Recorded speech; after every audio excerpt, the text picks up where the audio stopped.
Hi there, you're watching and or listening to North of Weatherfield, a Canadian Coronation Street podcast. And this week we are talking about episodes that aired in Canada from June 10th to 14th. But first,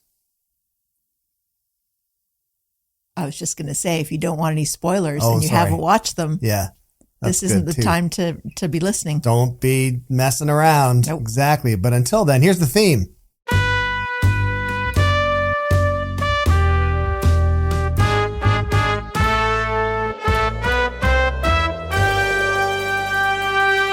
Hi again. Hi again. What am I saying? How do I come out of this? Hi, my name is. Okay, that's a good idea. My name is Brittlestar. Oh, sorry. Let's try this cut again. Here we go. My name is Brittlestar. My name's Shannon. These aren't our real names, of course. Our real names this week are. My name this week is my mother. Just came back from the UK. You're your mother this week? No, let me just tell you. So my friend Tina, she said, do you want to know who killed Lauren? Laura, because we found out. Oh my God. No. Okay, well, no, I won't tell you, but I'll just give you, no, I won't, but I'll just tell you who it wasn't. No, we can't have that kind of nonsense happening. You're telling me. That's horrendous. I agree. And then who am I? Oh, I knew how I was going to be. That's obviously a Dev. Yeah, that's right. Huh? That's pretty good, right? That was pretty good. Thank you. Yeah. He does this. People listening at home, my hands are in a Dev formation. They already know. They can just picture it. Oh, they can just tell by the audio signals. So this week we are going to be talking about Steve and Demi, about Bernie and Kit, about Bethany, Sarah, Gary, and Daniel, about Roy, about Abby, and about Simon. Okay. All right. Yep. So first of all, Steve and Demi. So Sally discovered that Demi works as a boutique realtor. So Sally is very keen on this whole idea. Yeah. And she tells Tim that the STEM ban can be lifted because STEM. That is Steve and Tim. Steve and Tim, because that is the kind of person that Sally and by extension Tim should be hanging out with. Right. Sally's always been like that too. She's always been a social climber. Yes. Yeah. And nowhere is that more frowned upon than in the UK, I would say. I think that goes both ways. I think it's frowned upon by 50% and the other 50% are just social climbers. So Sally sees Steve and Demi coming home after their indoor skydiving date, and she drags Tim across the street to introduce herself and to chat away to them, and is being all sucky up to Demi. And Sally suggests maybe they should all have supper together. I think she might have called it supper instead of dinner. Right. Sometime. And Demi offers to host it at her place. Right. Nice place. Sally's very excited about that. Sally is very excited. And Steve says, you know what? We'll have it at mine tonight. I'll invite Ken and everything. It'll be great. Demi's no fool. She's like, great. I don't have to cook. Sure. Sounds perfect. Yeah. Okay. So they head on over for dinner and Sally is being all over Demi, talking about how great the food is and how it's just amazing. And what is this feta that's in this? What am I tasting? And Demi's like, I don't know. I had nothing to do with it. Steve did it all. Yeah. And Steve's like, oh yeah, I think it's feta. I don't know. I just bought it all at the shops. Yeah. And put it out of the container onto the plate. Yes. And we didn't get an explanation for why Ken wasn't there, but thank goodness he was not involved. Yeah. So Steve he's on his phone the whole time they're there, not really paying attention. He takes a picture of Sally and Demi together chatting over dinner. And Tim's all excited when Steve posts it to social media. He's like, wouldn't it be great if our women are best friends? Sure. Steve really not interested, not paying attention. I thought there was going to be some sort of storyline about Demi not knowing that Steve was posting pictures of her. And this because was going he to be an did issue? post the one picture that said Bezios or something like that, or Bezies or something like that. Yeah. And it was the picture of Sally and Demi. And he'd also posted a picture earlier of the indoor skydiving. And you think that there's going to be a story where we find out she's married or something. Well, that's what she might be gone now. I thought that, but I think she's gone now. Think she's gone? Yeah, I thought that's arc. Yeah. Well, I thought that's where we were heading, but he's just on his phone the whole time, and Demi calls him out on it, and Tim said if all he's been doing is looking at Tracy's posts on socials all evening. So that's it. Demi gracefully exits abruptly. Steve barely even notices. So here's my question to you. Is Steve still hung up on Tracy? I don't know if he's still hung up on her. I think he's stung still. It still stings for him. Right. And he feels sad about it. And it's left a big hole in his heart. And she's the easiest thing to fill that hole. Do you think he's more missing the glory days of he was allowed to hang out with Tim whenever he wanted? He was really good mates with Tommy O, and Tracy was still married to him? Well, sure. He's got to look back on that fondly, right? Because Tommy O was his idol, and he was all hanging out, and everything was great. Would Steve go back to that time if he could? Like knowing what he knows now? Yeah. No. No? No. All right. No. Steve's just hurt. Okay. That's all. All right. Yeah. Back off, Steve. Okay, next up, Bernie and Kit. Okay. So Kit, we now know, is Christopher Green. Right. That's the name he goes by. So Christopher Green. People with the name Christopher get to go by anything, don't they? It's got a lot of options. Right? Yeah. Oh, I'm thinking of Christian. I was going to say St. John, but that's Christian, isn't it? Yeah, I think so. You're just stuck with Kit and Chris, I guess. Topher. Topher? That's See, that's a new variation. Yeah. Now. Yeah. So Christopher Green goes into the Rovers while Gemma is working, and says he's just getting caught up on the Lauren investigation. Then he asks her who she was with the other day when he saw her, the guy in the wheelchair. And she's like, oh, that's my twin brother, Paul. He has MND. And he asks how old they are. Right. And Gemma says they're 33. So Christopher Green is just turning 31. He's piecing it together. So he's now realized that he was actually the younger child. More common version is sure. Mom has an unexpected child. When she's really young. First child, gives it up, and then afterwards might have a family. Yeah. So he's realized it's the other way around. So he leaves. Then we see Bernie and Gemma in the flat, and they've made Paul a pureed spaghetti carbonara. And they're quite pleased with it. And Paul uses his speech pad to tell them that this is going to be his last meal. Yeah. That he's actually getting the feeding tube fitted the next day. Right. But he's actually okay with that because it's been really difficult to eat and to swallow. So this will actually be a relief to get it done. Fair enough. Yeah. So Bernie decides that she'll go meet Paul and Billy there in her car. I know, because you brought up the fact that she had a car. Yeah, so she's going. I agree. Yeah, so she goes to get in her car, and it's a nice car. It's a nice little car. Nice little car. Just as it's being towed away, and it turns out she's 1 day overdue for her MOT, which is like a yearly inspection. And she forgot because we've never seen it before, so she never drives. No, she hadn't forgotten. She'd booked it for the next day. She couldn't get in any sooner. Right. But they're towing it away. So first of all, yes, when has Bernie ever had a car? Yeah. I don't remember ever driving. No. It wasn't even Dev's car. It was her car. Yeah. Yeah.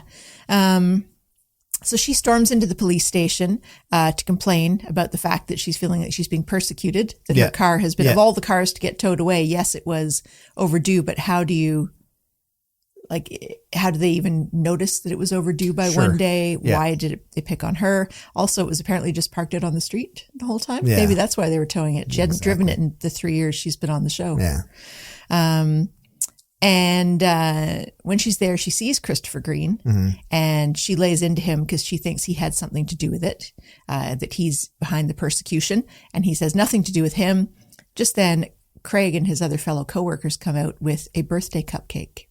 And Craig asks how old he is, and he says 31. And then penny drops for Bernie. That's right, Bernie gets it. Who realizes that, yes, that is indeed her son Zodiac. Yeah. So then they're in the interview room to sort of discuss things. This is where he says that he goes by Kit now. Right. He still wants nothing to do with her. Asks why she gave him up and kept the twins. who he now realizes are fair older. Question. And she says basically she couldn't cope with having a baby as well, and she thought that he'd stand a better chance if she gave him up young. Okay. He also mentioned how they'd arranged to meet 10 years prior, and Bernie had never shown up. Yes. We now see Billy picking Paul up from the hospital.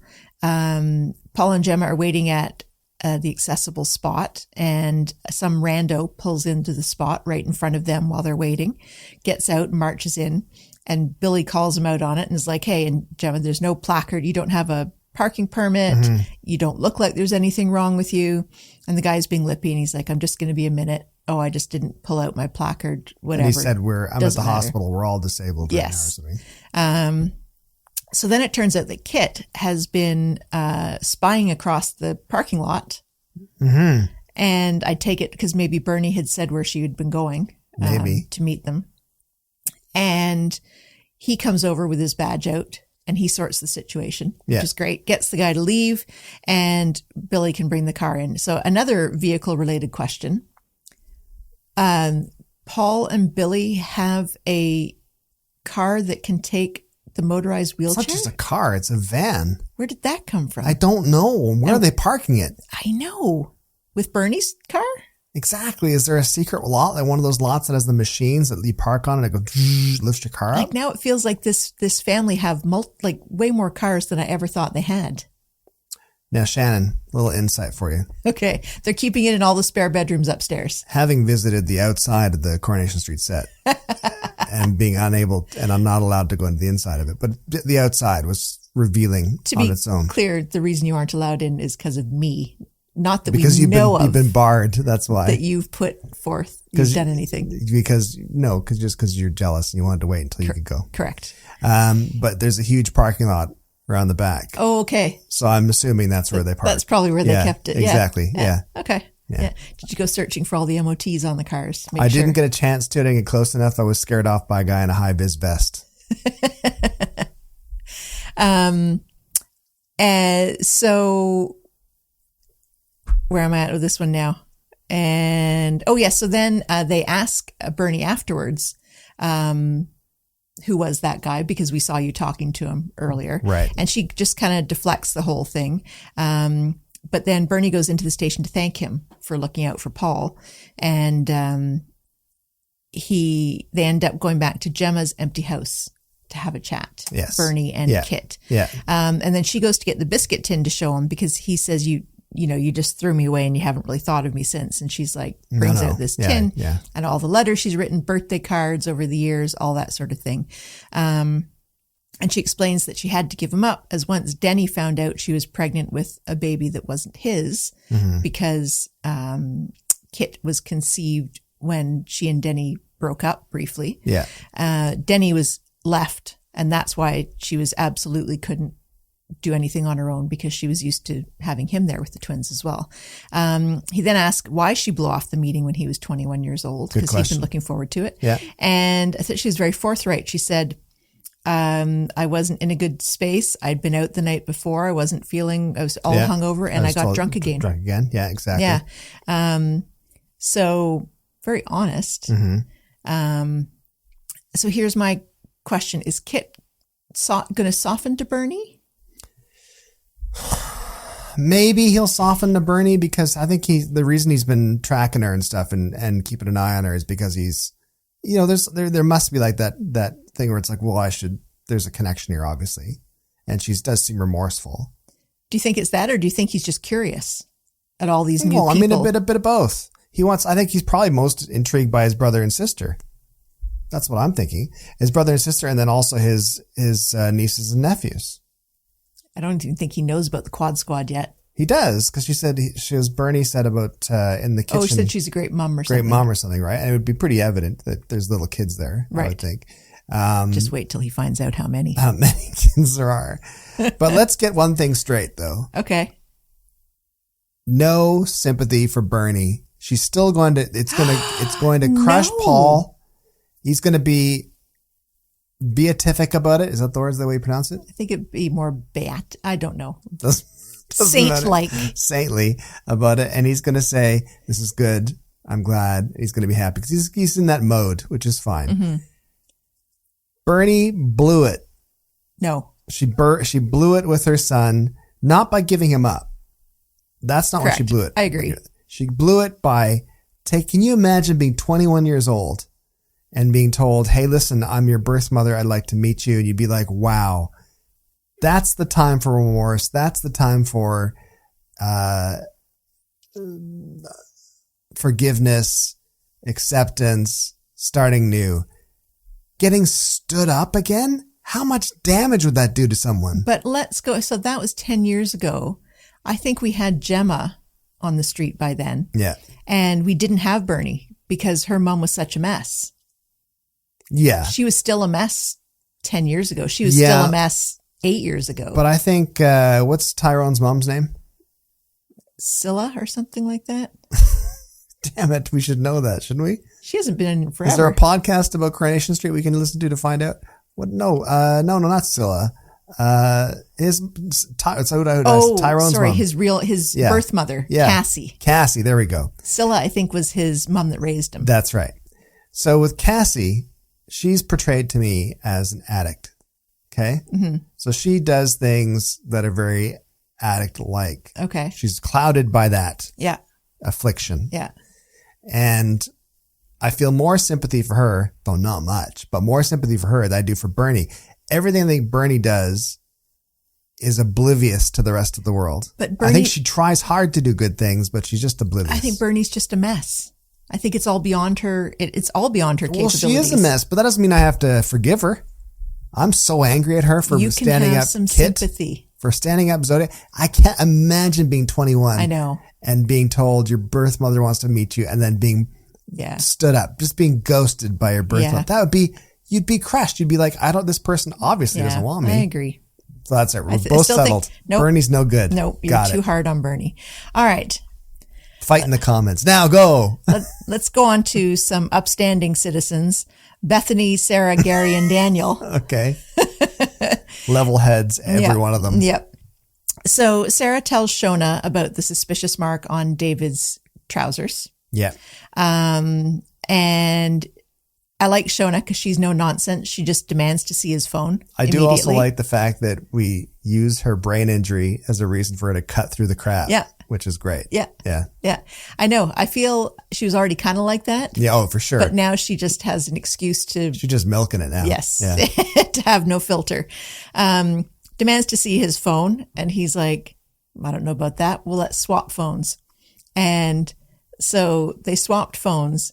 Shona's all over it. David probably was like, what the hell am I going to do with this? I don't know. Scroll her Instagram. I feel David wasn't really. No, exactly. Doing anything with that. So moments later, Shona marches into the salon where David is with Sarah because she's been able to tell from the fitness app on his phone that he was indeed at the location where Nathan was attacked at the time Nathan was attacked. Mm-hmm. And I liked too that she was only partly mad at him that he might have done it. She was mostly mad at him that he was stupid enough to have that evidence on his phone. Yes. The fact that he was stupid enough to get caught. Yeah. That it could have been the police or whoever that were looking. So he admits that he had actually been there, but he had actually been planning on vandalizing. I don't know if it was Nathan's vehicle or something like that. I think so. Spray paint, he said. But yes, so it was actually spray paint on his jeans. And he said, but I was too late, but I did see who did it. Yeah. Bum, bum, bum. Bum, bum, bum. And bum, bum, bum over to Sarah, going back to the flat. So Gary's there in the flat because he had run into Daniel in the pub. And Daniel said, Gary, you're close with Bethany because Bethany, he was essentially her stepdad for quite a while. Yeah. You're close with Bethany. Can you just have a word with her about the way she keeps accusing me of like murdering and attacking people? Okay, Daniel. So Gary, for some reason, is like, sure, whatever. He's probably like, I have my own key to Sarah's flat now anyways. Yeah, exactly. I think, so I'll just head on up. Maybe I'll bring a bottle of wine with me. Maybe. So he's up there with Bethany and Sarah walks in and she tells them both that it was Gary that did it, that beat up. Well, tells them both. Gary already knew, but tells Bethany that it was Gary who'd done it. And So it wasn't Daniel at all. And so Bethany is absolutely raging. I appreciated the fact that her main anger was the fact that he shouldn't have done it, because now Nathan is just lying in a hospital bed, being the victim and watching TV when he should be getting questioned by the police Sure. about Lauren's disappearance. Yeah, absolutely. So basically, Gary just mucked the whole thing up. Yeah. So Bethany being the most level-headed of all of those people. As I've said all along. She then threatens she's going to go tell the police, and she heads off. So Sarah chases after her and convinces her not to tell the police because Liam's going through a really hard time right now, and Liam needs Gary. Yeah. So Bethany decides she's maybe going to hold off. Sarah then goes back to the flat, and she and Gary try to devise a plan for what they're going to do or say that will protect Gary, but also not implicate Daniel. Yeah. So it's good they've added the not implicating Daniel part into that whole thing. Yeah. So Sarah heads to the hospital and goes into Nathan's room and says, I will give you $2,000 to pretend you don't remember anything and to leave town. Sarah. I know. Her hair was looking fantastic, though. She's had great hair this week. Yeah, before Bethany came along. And Nathan says, well, actually, I don't remember what happened. But yeah, you want me to do anything? You want me to leave town? That's going to be $10,000. So Sarah goes back home to Gary, essentially. Gary's always there. Back home to Gary. And tells him what Nathan said. And Gary says, well, listen, the sale of the factory closes today. So I have an extra $10,000 today. So I can give you $10,000 for this. And she says, that's wonderful. Bat, bat, bat with the eyelashes. And so then Bethany overhears Daniel getting off the phone with the police that Nathan now remembers, oh no, it was a mate he had a fight with. Nothing to do with anything. He's not pressing any charges. And Daniel is off the hook. So Bethany finds this quite suspicious, goes and confronts Sarah, who admits that they paid Nathan off. Bethany points out then that Gary treats Sarah better than he does his own wife. Correct. Then Sarah and David are at the pub, and Sarah's telling David, no, there's not going to be any charges. Nathan's going to leave town. And David's like, how do you know he's going to leave town? And she's like, oh, no, I'd assumed he would. Then Maria comes in, and she is looking for Carla. And Sarah's like, I haven't seen Carla. I mean, obviously it's Carla's 4 weeks off because none of us have seen Carla. We haven't heard her either, clattering around in the background. So then she says, okay, well, do you know if this is true that there was a last minute thing where Gary knocked $10,000 off the price of the factory because of some sort of issue with the heating? And Sarah's like, ding, ding, ding, $10,000 sounds like a familiar amount that Gary wouldn't have got in the bank account. Sarah doesn't do everything in threes. You did her eyelashes with bat, bat, bat, and she's got her brain going ding, ding, ding. You don't think so? You don't think she follows the rule of three? I have to defend Sarah a little bit in case things don't work out between me and Bethany. And so Sarah says, oh, yep, that sounds about right. And so then, of course, as soon as Maria leaves, David's like, what the heck? And so she tells him everything. So there's an awful lot of people who now know everything. Yes. We then see Daniel getting all ready to head to a back to work interview because he's been put on leave for the whole, accused of killing a teenage sex worker that you tutored thing. Yeah. They frown on that kind of thing. Yeah. And he asks her what she's going to do. And she's like, oh, I don't know. And he's like, well, rather than lazing around on TV, watching TV and the Real Housewives. Desperate. He said desperate. Did he? Like your housewives. Oh, okay. You made the same mistake that I do. Daniel and I are just like each other. Oh, God. It's not the Desperate Housewives of Orange County. It's the Real Housewives of Orange County, right? I figured it was the Real Housewives of Cheshire. Well, it could have been. That's what I'm hoping that we see one of them on it soon. Yeah. And he says that why doesn't she just take her mum and go shopping? So Daniel. Oh, Okay, so where's this money coming from? Sure. Bethany is unemployed. They probably Daniel sold is their off 2 work. cars. That's probably what it was. More room, and they needed more room in the lot. So then we later see Bethany loaded down with shopping bags, but obviously she's not gone with Sarah because she's ticked at Sarah. And we see Sarah chasing her, trying to talk to her. And Bethany runs away. And she's up outside the flower shop, and Mary comes out. And Mary can see she's all upset, and she invites her in. Yeah. Bethany's later in the flat when Daniel comes home from his interview. She's all calm. She's being very lovely, has made Daniel a cup of tea, and she's inviting her mom over for a cup of tea. And they're going to have a talk about everything. And basically, she hadn't ever thought about it from the point of view how stressful everything with Nathan was from Sarah's point of view. Right. Yeah. So here's my question. Is Nathan gone for good? Absolutely not. He's coming back for sure. Did he have anything to do with Lauren's disappearance? No, I don't think so. I think he's a red herring, not a red herring, a misdirect. I think that's a red herring. Isn't it? Well, red herring is usually about if we're arguing about something like, and I say, oh, but your hair looks weird or something. It's separate from the point. You should probably... Someone in the comments tell us what the definition of red herring is. You should probably distract with a compliment, not an insult, just so you know. Well, that's what a red herring is. A red herring is just you're talking, you go after something else. It's a stinky fish. It's a stinky fish. So it's stinky fish. A negative. Exactly. All right. So no, I don't think he's got anything to do with it. I think it's a misdirect. I think it's going to be somebody else. It would be too. It better not be. I'll be so upset. Just call my mom and ask. I'm sure she'll be happy to tell you. Okay, Roy. Yeah. So Roy is in his cell playing one-man chess. Yeah. And an inmate comes into the doorway asking very friendly but inane questions, trying to engage Roy in conversation. Roy, and the way you can tell Roy is suffering, depression, suffering, angry Roy is because he's grown a beard. Here's my question first. Okay. My question is, why does he get to wear street clothes? I think because he's not been convicted. I think it's very different when you're just there.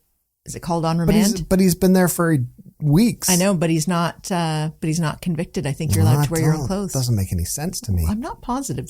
I'm guessing.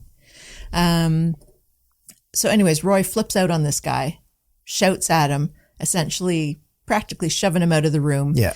And says, "You get out. He wants to be left alone." The next day, the inmate is back again, knocking on what's now the closed door of the cell. And Roy is trying to ignore him, and he keeps going. And then the guy says, "Listen, I told you we have a mutual friend. Our mutual friend is Stu, and he asked me to..." Don't say it like Yasmin. "And he asked me to check in on you." Uh-huh. And Roy's whole demeanor and body language changes. He goes over, shakes his hand, introduces himself. Yeah. The guy says that Stu wants him to keep an eye out for him, help him sort of learn his way around, all that kind of thing.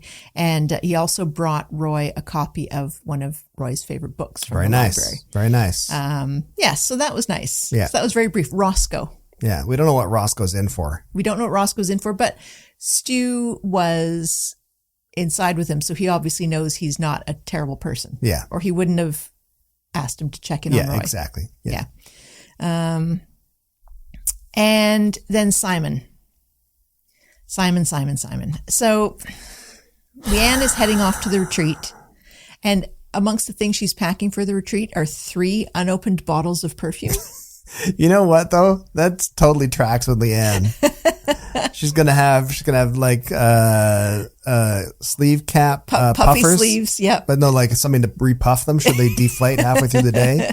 And then she's gonna have unopened boxes of perfume, eau de toilette. And then she's probably gonna have what else is she gonna have? She's probably gonna have like those like pop socks except slippers. That's what she's going to have. All right. And Nick offers to drive her to the train station, but she says she's going to get the tram. So off she heads, and minutes later, Simon emerges from the bedroom and asks where Leanne is because he's got up to say goodbye to her. And everyone's like, "Oh, We thought you'd gone out to, I don't know, do community service or something. How big is this flat? And I thought Simon didn't have a bedroom. I don't know. But anyway, so poor Simon. So he's a little bit upset Yeah, that nobody sure. bothered to even check Yeah. if he was in the room, so he could say goodbye. Yeah. And so he goes into work that day. It's his lunchtime, and Nick catches him at the bar drinking a beer on his lunch. And Nick's like, no, you can't do that while you're working. No. And Simon says, well, fine, I'll just go to the Rovers then and do it. And instead he goes outside, sees Tim and the cab, and gets a cab to the snooker hall because it's happy hour there. But Tim's not happy to give him the ride. No. But he's duty bound. Duty bound by his cabbie oath. Yes. Yeah. And then later Tim comes back in to the bistro, and Toya and Nick are there, and is like, Simon I picked him up from the snooker hall, drunk as a skunk, puked in my cab, and then legged it without paying. Yeah. And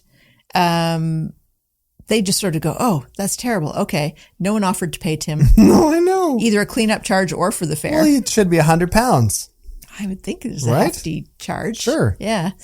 But And Nick just dealt with that by just like scrunching his face up. yeah. Oh, he didn't come back for his shift either. Yeah. So Nick and Toya go out searching for him, and they find him passed out on a bench in the precinct. Yeah. Just as they arrive, his wallet is being stolen from his pocket. Yeah. They are unsuccessful in stopping that happening, but they do get Simon and they take him home. And Nick says he'll put him in his and Leanne's bed, and he'll keep on the sofa. So again, I'm asking the bedroom question. Yeah. Who knows? Where everybody sleeps, because sometimes it seems 2 bedrooms. Actually, Toya's there as well. 4 bedrooms. I don't know how many bedrooms. I don't know how. With such a tiny living room and dining area, the kitchen's lovely. It is. Yeah. And so the next day, Simon comes out from the bedroom, and he's like, why was I sleeping in your bed? And they tell him, we found you passed out drunk in the precinct, and someone stole your wallet. Yeah. And we brought you home. No mention about stiffing Tim. No mention about puking in the cab. No mention about blowing off work. Yeah. No asking him, is he upset about Leanne leaving? There's none of that. No, there's and no then time. Simon's like, well, I'm heading out. Yeah. And also, he has no wallet. Does he have a phone? Like, where's he going? Where's he going with none of this stuff? Yeah. Shouldn't he do stuff? Yeah. You got to call the bank or something. Got to call the bank. Got to go pay Tim. Got to tell my cell phone provider that my phone's gone. Yeah, but he's like, no, I'll show up for work later. And they're like, okay, see ya. So Rowan comes by to see Nick. He's glad that Simon is safe. Now there's no need to tell Leanne anything. Rowan then engineers running into Simon on the street. Right. And says, listen, I'll be working in the caf this afternoon. Yeah. If you want to pop by. Simon comes back to the flat and says Rowan has offered him a spot at the retreat. He's going to cover it. It's all paid for. And Toya offers him a much better deal. Mm-hmm. She offers him a weekend with her in Morecambe. He turns down that lovely aunt-nephew weekend. You know, it's funny because I've said before to you that every now and then briefly, your sister Allison reminds me of Toya and Toya reminds me of her. So when she offered that trip to the cottage, I was like, oh God, don't go, kid. Listen, Allison, love you, but not like a week in Morecambe, love you. So then Nick and Toya decided, well, that didn't work to distract him. Let's call Peter and rat him out, basically. So Simon then confronts them and he's like, I just got a call from my dad. He's chewing me out. He's really upset.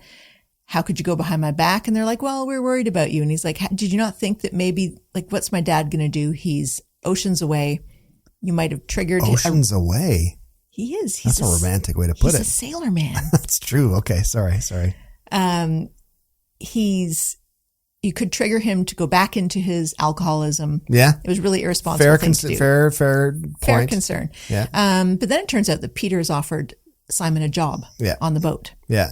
And Simon's nervous to accept it because Which he's been waiting for the right moment to tell him about. So Simon's nervous to accept it because last time it wasn't real. Sure. But here's the thing. So last time Peter accidentally offered a job that wasn't his to offer to Simon. Yes.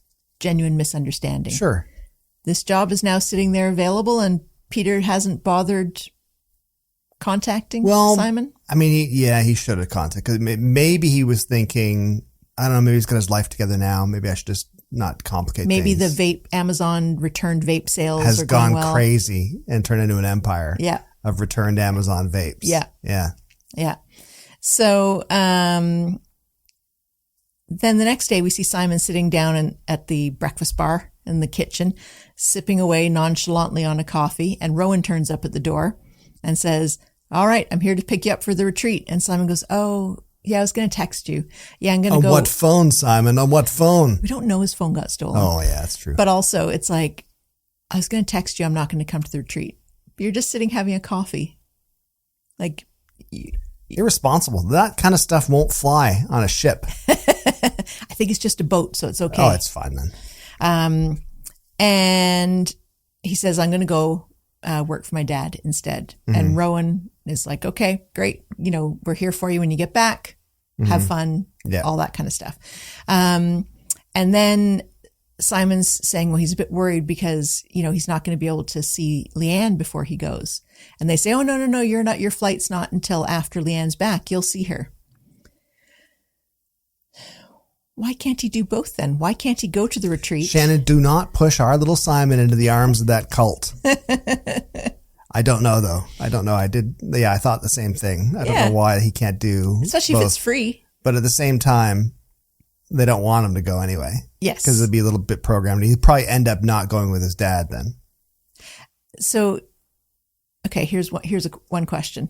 Who is running all these seminars at the retreat? Because it's a tram ride and a train ride away, and Rowan is just hanging out on Coronation Street. Rowan is the trying to rope in one 18-year-old boy. Now, man. Rowan's not even the kingpin of it, though. No, but I feel it's probably the Northwest retreat. Do you not? Yeah. Well, maybe, but I think there'd be a whole bunch of people doing it. Maybe he's back check on things. Maybe what's he checking on? We don't know. All right, here's the other question then. Does Peter in fact have a job for Simon? Yes. Okay. Absolutely. It's getting the... Are you just hoping that for Simon's sake? Well, yes, that too, but also his job probably like cleaning the cigarette smell off of Peter somehow. Swabbing him. Yeah. Swabbing Peter. Yeah. Exactly. All right, and then Abby. Poor Abby. So Abby hears an ad on the radio for a new documentary about a prison football team. Yeah. Focusing on its star player, Corey. This was a big week for Abby. It was a big week for Abby. A lot going on. Yep. Her hair was also spectacular this week. Albeit in a much more casual style than Sarah's. Yeah, her hair was good. Yeah, good hair and makeup people they've got going there. So Corey was the one who was convicted of kicking Abby's son, Seb, to death. Yes. When he and Nina were dating. So Kev admits he'd actually known about the documentary, but he was afraid to tell her and couldn't think of the right time to tell her. Abby goes and tells Nina about this. She's horrified. They go and see Dee Dee. Dee Dee says there's nothing we can do about this. As long as Corey's happy with it being made and the prisoner happy with it, they're allowed to do it. But don't worry, no matter how well Corey is portrayed, it won't reduce his 14-year sentence. Like that is locked in. So we're okay. Dee Dee then later decides, as a good lawyer respecting confidentiality, she should go and tell Kev she's worried about Abby and that she might do something stupid. Yeah. Abby is, in fact, at that moment doing something stupid. Yeah. She and Nina have barged into the production offices of the documentary. They want them to take it down, to not air the next episodes. And they say, listen, even if we wanted to, which we don't, we can't. Yeah. So, no. So Nina has this idea that they'll contact Suki at the Gazette. And is that her name? That's her name. Okay. Yeah. She does all the stories these days. Yeah. Yeah. It's nice to get some good journalism back on Coronation Street. Exactly. Yeah. Not just Chit Chat magazine. Not just Chit Chat. Abby wants to do an unedited video telling of her side of the story because she doesn't want her words to be twisted. She wants it to just be her. So they film this thing all properly, and seems like it's all very moving, very impactful. Yeah. And they post it, and it seems to be getting well received. I thought there was going to be a bit in there where, because they finished recording it, and the guy who's manning the camera, the phone, says, "Are you sure you want it to go up just like this?" I thought she had said something weird. So did I. Yeah. I thought there was going to be some faux pas, but apparently not. Tongue. No, apparently not. Okay. Went down well. Comments are all really supportive. People in the comments are starting a petition to protest against it. And they have succeeded in getting the production company to say in future they'll show both sides of the story. They'll talk about the impact on the victims and their families as well. So Abby's ex drug dealer, Dean, yes, skulks up after this. Bad news. And he says he's seen the video and he's looking for some money, and they go way back and she should give him some money. And she says she doesn't have any, wouldn't give him any anyways. And if he shows up again, she'll go full old Abby on him. Yeah. And he doesn't want that. And so he heads out, but we see Cassie skulking herself round the corner, eavesdropping on all of this. Up to no good, and after our Kev. And so Cassie, we know Dean was also her drug dealer at the time. So yes. Cassie knows Dean and also knows everything about him too. Tyrone then gets an email addressed to the garage bosses, goes over to Abby's, confirms Kev is not there, and says to Abby, "Listen, I got this email sent to me and it's a video and it's an old grainy sex tape of you." Abby is shocked and horrified. She was not even aware such a tape existed. Sure. Yeah. She says it would have been when she was on heroin. She had no idea about anything that was going on. And then the video appears in the comments section on the interview, Abby's interview on the Gazette. Kev gets back from his trip to the suppliers, back at the garage. Cassie is gleefully waiting for him, desperate to accidentally let slip about the video. Yeah. Kev goes storming back to the house and comes in. And as soon as he comes in, Abby goes, "Oh, Kev, I'm so glad you're home.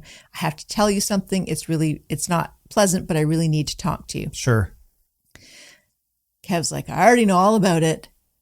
And you told me there are no more secrets." And she says, "I didn't even know it was filmed. Yeah.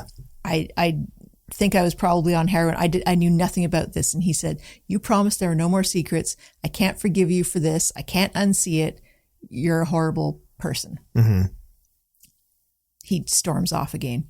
She then goes to find him in Victoria Gardens, and essentially he's still being a bit of a prat. He just keeps saying the same thing over and over. Yeah. And Abby then goes to close up the garage because Kevin's not even bothering to do that. He's just going to sit and sulk in Victoria Gardens. So she tells Cassie to go home. She'll close up, sort of almost closes it all over, and gets on the phone to Dean. And she says, "You win." Like, she suspects Dean has uploaded this video. She says, "You win. I'll give you money." Yeah. And then we see Cassie is eavesdropping, earwigging. So here's my question. How involved was Cassie in this whole thing? Was she involved from the first time Dean showed up? I mean, maybe. Do you know what I mean? Did she see this video was going down well and she decided that should just be torched, so like tanked somehow? Because we know she's after Kev, right? Well, that's my other question is, earlier we thought she was after Kev. I think we know she's after Kev. Here's what I find. Will it work now, though? Kev's batting way out of his league, right? Kevin does not merit Abby. Nope. Right? Nope. We don't know how that happened. Nope. I think they should just, what's his face? The kid with the one leg? Jack. He seems to be fine now. So they'll be all right. We hadn't seen Alfie. So Alfie is Abby's son with Imran from a one night stand. And I don't think we've seen him in a year. No. He seems to be walking now. He's doing very well. He's doing all right. Yep. Yeah, consider he's raised himself. Yep. Yeah. Yep. What I found, now, first of all, let's clarify something here. Mm-hmm. The video is a gross invasion of privacy. Yes. It is horrendous. It's awful to be shared. It's just, there's nothing good about it. Mm-hmm. I did chuckle slightly Uh-oh. at the fact that Tyrone watched it on the computer at work Yes. and then said, here, let me show you the video on my phone. I mean, he needed to, Now, hopefully he's deleted it off the computer at work. I to his credit, I think he forwarded it because he had to show her. I don't think he forwarded it. I think he just got the email on his phone. That's what I mean. Yeah. Forwarded the email to himself. Yeah. I just found that a little bit funny. It was like, it seemed like of anybody who's seen the video, Tyrone's seen it the most. He's seen it numerous times. And he then did say, and it was definitely you. It's grainy, but I've gone through it a number of times and it's you. I like to think that he deleted it off the office computer, but had forwarded it to himself so he could show her. Because if you'd have to prove it, essentially. Mm-hmm. Also, you know, with Kevin and Abby having this discussion about they told each other everything, is that even the kind of thing? No, it's not something you tell. Oh, in the days when internet wasn't very common, I made a sex tape and hopefully someone won't. I think, yes. I think knowing how the internet works, I think that you would have to say now, hey, listen, there's a tape out there that might show up. I don't think you do. Because then I feel the new person would go, oh, will you make a tape with me? And you'd be like, I don't want 2 tapes out there. They wouldn't necessarily say, do you want to make a tape with me? I feel that would be the You think so? course of action. Yeah. What? I was going to try to apply it to us personally, but I don't want to get into that conversation. Okay.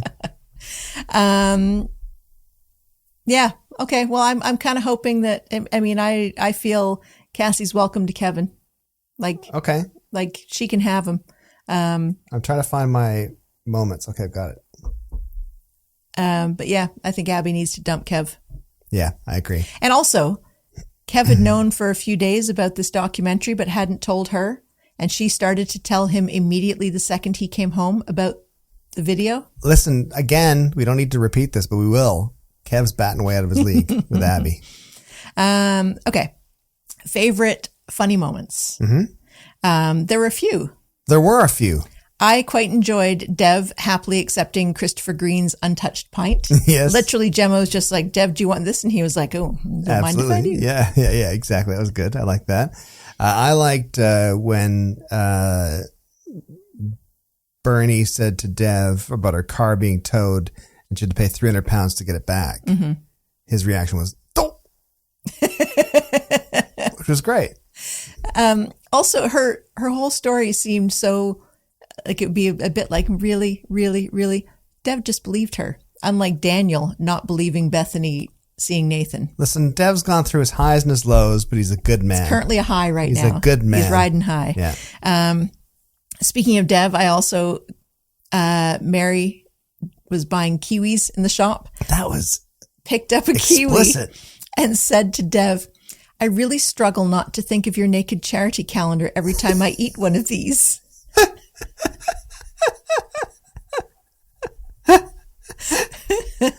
I mean, kiwis are big, so That's hilarious. I think Dev should get that checked, or maybe she meant that was both of them contained. I think he's probably going to stop selling kiwis after Probably. that anyways. He's certainly not going to hang on to them. Also, the fact she said that, but then she'd bought like a 6-pack of them. She didn't have a problem with it. No. And I also liked when David said to Sarah, when he was talking about Maria, he said, she's like the sister I never had and better than the one I have. That was pretty good. I thought that was pretty I good. like that. Yeah. I like that. And then lovely moment. So one sad moment, it was very sad. Nick, when he was talking to Toya after Leanne had left and everything, he said, I've never been so lonely. I thought that was a pretty honest moment as well. I thought so too. It was good. And then after that, they went and they created their own white wine couch club. just like and Gary and Toya. Sarah. Yep. Yeah. Yeah. I would do another Nick impersonation, but it makes me cough apparently. So I'm not going to do it. Okay. Yeah. All right. I'll scrunch my face up. There you go. That's it. I did think it was lovely, Mary taking Bethany in to the flower shop to But talk Mary's a things good over with soul. her. Mary's a good soul. Mary is very good with the young adults. She's great with Asha and Addie. She's great with Amy. I think because she's just so blunt and genuine. And I think maybe There's because no affect. There's a weird affectation, but not really. she's never moved too much beyond that age, I think, herself in a lot of ways. I agree. Yeah. So I thought that was very lovely. That was nice. And also Stu asking Roscoe to look out for Roy. That was just nice. It was very nice. His name's Stu, by the way. Okay. It's not Stu. All right, Stu. Well, there you go. That was pretty good. Apart from my coughing fit in the middle. That was pretty good. I think, wasn't it? We had a few coughing fits. It was a big, we're almost at 50 minutes of this episode. It's crazy. Time to wrap it up. Where can you Time find to wrap us? it up. You can find us at weatherfield.ca if you can if you want to, you can submit your email address there and you'll be put on the little mailing list and you'll get notified every time we put a new episode. You can also say that slower. Let's see what the caption does with that. You can go to weatherfield.ca and you can subscribe to us there and you'll be notified via email every time a new episode comes out. You can also, of course, follow and or subscribe on your favorite podcast platform, right? Correct. There you go. So thank you so much for watching and or listening. North of Weatherfield, a Canadian Coronation Street podcast. Are we doing the theme now? Doing the theme. Do the theme.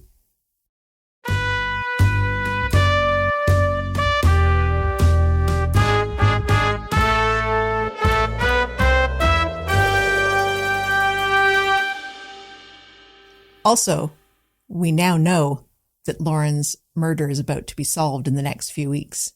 Well, how far ahead is the UK?